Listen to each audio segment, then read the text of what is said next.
This conference will now be recorded. Good morning, everyone. In the programming field, sometimes we have to repeatedly execute a set of operations, processing operation. In such a case, what do? We write such operations, such set of operations, right? One first operation, second operation. There may be three operation, four operation, 10 operations, right? As the body of a function, right? What's the advantage of doing so? Hereafter, whenever I want to execute this body of operation, these two operation, or let us say there are four such operation, eight such operation, we need not write all these lines again and again. Whenever we want to have this functionality, all we have to do is to invoke the function. Now, during this course, we will see a lot of difficult functions. For the time being, let us define a very simple function. In the previous example, we have seen one predefined function. We have defined one predefined function, right? len. So it will provide the number of values in this collection. We have also defined, we have also seen so many other predefined functions. For example, in the previous example, we have seen one such function known as range. Now, sometimes I may want to come up with a different function for which no built-in function is available. Built-in function is also known as library function. So I want to do something, I want to repeatedly execute a set of operation. No built-in function is available for doing for executing those operations. And then I have to write my own function. It's really very difficult, very easy to define my own function.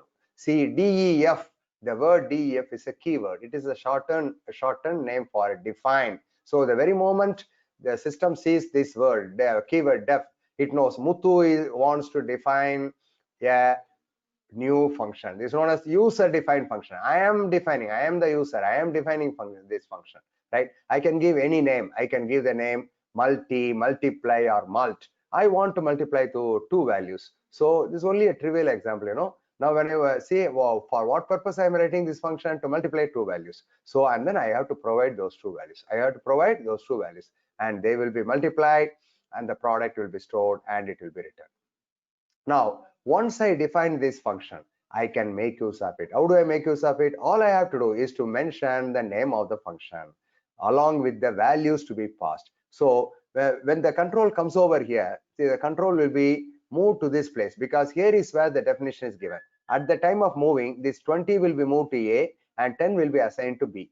Right? This 20 and 10 will be multiplied, 200 will be calculated, and it will be returned to this place, because control has gone only from here. So the control will return. See, the return, when the control comes here, the return control will be returned here.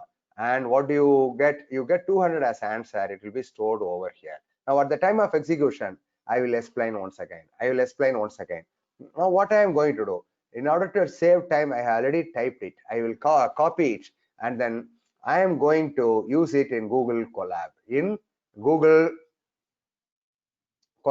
How do I get Google Colab? It's really very simple, right? I open the browser, and then I type Google Colab, the online lab facility. Click it. Click new notebook. Wait for some time. A cell will appear. I already copied the code of the function. I will paste it over here. And then execute. Now the function is defined. My own function is defined. See,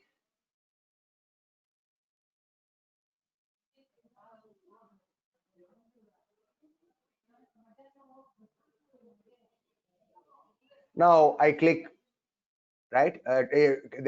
I get the new cell. Now what I am going to do, I have defined the function. Now I can very well invoke it.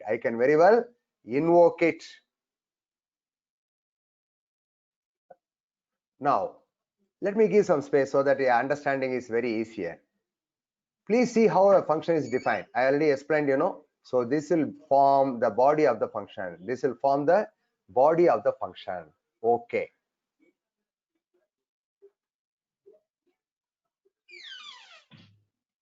Now I invoke the very moment I define the name of the function, the control will go over here. At this time, the 20 will be assigned here, 10 will be assigned here, 20 will be multiplied by 10, 200 will be calculated, it will be returned to this place. See, the control has gone only from here to here.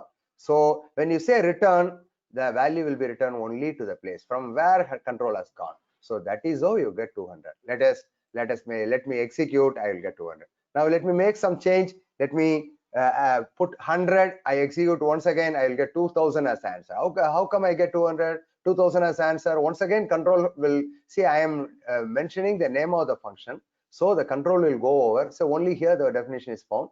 At the time of moving the control from here to here, right, the 20 and 200 will be passed. 20 will be passed to A and 100 will be passed to B. 20 will be multiplied by 100. 2000 will be calculated. 2000 will be returned to this place. Control has gone only from here, you know. So when you say return, it will come back here.